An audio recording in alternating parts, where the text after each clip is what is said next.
बाबर साहब ये बताइए कि दिल्ली में जंतर मंतर पे बच्चों का आंदोलन चल रहा है, छात्रों का, और जिस तरह से पुलिस हिटलरशाही कर रही है और जिस तरह से दमन कर रही है, इस पर अभी पहली प्रतिक्रिया क्या है आपकी? देखिए, सबसे पहले तो मैं आपका शुक्रिया अदा करता हूँ कि इस विषय पे आपने मुझे अवसर दिया। मैं इतना कहना चाहूँगा कि 20 जुलाई 2026 हिंदुस्तान के लिए एक काला दिन के रूप में याद रखा जाएगा, क्योंकि जिस तरह प्रशासन का रवैया रहा है, संवैधानिक अधिकार के तहत छात्राओं का जो प्रदर्शन, जो आंदोलन था, ये हमको संविधान अधिकार देता है, right to speech, right to protest का। और उसके तहत यदि हम आंदोलन कर रहे हैं शांतिपूर्वक तरीके से, तो पहले संवाद होना चाहिए, पहले उन प्रतिनिधिमंडलों से वार्ता होनी चाहिए। वार्ता के बाद उसका समाधान बहुत अच्छे ढंग से निकल सकता था। उनका मांग क्या था? उनके भविष्य के साथ जो खिलवाड़ हो रहा है, बार बार नीट के पेपर लीक हो जाना, ये एक मजाक बन गया था, और उससे लाखों बच्चे नहीं, करोड़ों बच्चे प्रभावित हो रहे हैं।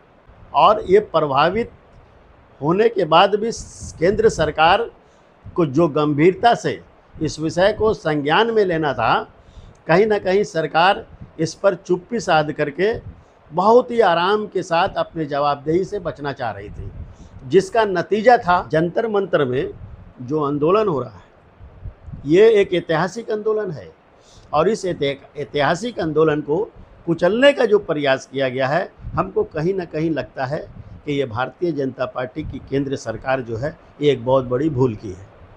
अच्छा, एक दूसरा अहम सवाल है, अमित शाह जी दिल्ली में रहते हैं, प्रधानमंत्री मोदी जी दिल्ली में रहते हैं, और उनकी नाक के नीचे, उनके सामने बच्चों को पुलिस मार रही है और वो चुप हैं। इसको क्या समझा जाए? देखिए, ये खामोशी जो है ना कहीं अपनी खामियों को, आपके अंदर जो खामियां हैं, उसको आप किस तरह दबाना चाहते हैं, ये उसका ही एक परिणाम है, उसका ही एक उदाहरण है कि आप खामोश हैं। आज जिस बच्चे को मारा गया, उसमें हमारा भी बच्चा है, हमारा भी भतीजा है, हमारे भी भतीजी हैं, आपके भी बच्चे हैं। सवाल ये है कि वो किस चीज़ के लिए आवाज़ उठाए थे। आज उस आवाज़ को कुचलने के लिए यदि आप खामोश हैं और डंडे के डर दिखा करके उस आंदोलन को आप उखाड़ फेंकने का जो एक इच्छा रखें अपने अंदर, हमको लगता है कि ये केंद्र सरकार की भूल होगी। चाहे उस पे गृह मंत्रालय हो या केंद्र सरकार में जो लोग भी जिम्मेदार हैं, मैं तो कहूँगा कि प्रधानमंत्री जिम्मेदार हैं। एक कैबिनेट मंत्री जो शिक्षा मंत्री हैं, धर्मेंद्र प्रधान जी, इनका इस्तीफ़ा मांगा जा रहा है, और आइंदा इस तरह का पेपर लीक ना हो, उसके लिए जवाबदेही सरकार को तय करनी होगी। आराम से बोल देना, पेपर लीक हो गया, जांच हो रहा है, जांच जिस चीज़ में बैठ गई, आप मान लो कि वो चीज़ ठंडे बस्ते में चला जाएगा। किसी भी विषय पे आप जांच का जहां नाम सरकार दे दे, केंद्र सरकार या राज्य सरकार, वो चैप्टर शांतिपूर्वक क्लोज हो जाता है। ना हम पूछते हैं, ना आप पूछते हैं, ना उनके अंदर वो इच्छा होती है कि हम वो बता दें। तो कहीं ना कहीं ये जो छात्राओं का आंदोलन है, ये रंग लाएगा, और ये इतिहास गवाह है कि जब जब युवा सड़क पर उतरा है, छात्र जो बेरोज़गार छात्र जो उतरे हैं, इनका तारीख में जो है गोल्डन अक्षरों से नाम लिखा जाएगा आज जो कुछ भी हो रहा है। और हमको लगता है कि आने वाले दिन में छात्राओं का भविष्य उज्जवल होगा, ये तो मैं आपको गारंटी के साथ कहता हूँ।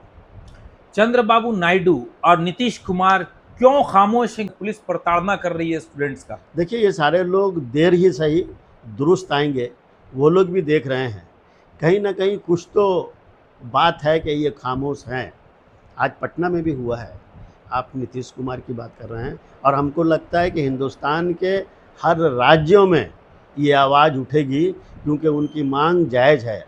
और संवैधानिक तरीके से अगर कोई शांतिपूर्वक आंदोलन कर रहा है, तो निश्चित रूप से ये आंदोलन बढ़ता चला जाएगा। जितना आप कुचलने का प्रयास करेंगे, आप देखिएगा ये बढ़ता चला जाएगा, और केंद्र सरकार के लिए ये बहुत ही गंभीर विषय बन करके सामने आएगा, जो पूरी दुनिया देखेगी। आखिरी सवाल, बीजेपी या प्रधानमंत्री मोदी जी आखिर धर्मेंद्र प्रधान का इस्तीफा क्यों नहीं ले रहे हैं? उनके पद से उनको क्यों नहीं हटा रहे हैं? देखिए, ये देखना चाह रहे हैं आपके अंदर, आपको देखना चाह रहे हैं कि आप आंदोलन पर कितना विश्वास रखते हैं, आप आंदोलन के प्रति कितने सच्चे हैं।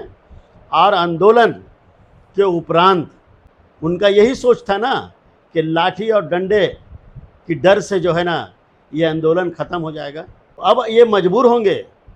आपके चैनल के माध्यम से मैं आपको बताना चाहूँगा और आपके सुनने वाले को बताना चाहूँगा जो आपके चैनल को देखते हैं कि आज नहीं कल धर्मेंद्र प्रधान जी का इस्तीफ़ा होगा और इसके बाद जो भी शिक्षा मंत्री आएंगे वो ये सारा जो रुख है छात्राओं का, युवाओं का, वो देख करके आइंदा इस तरह का पेपर लीक ना हो उसके लिए वो कुछ ना कुछ एक ठोस कदम उठाएंगे।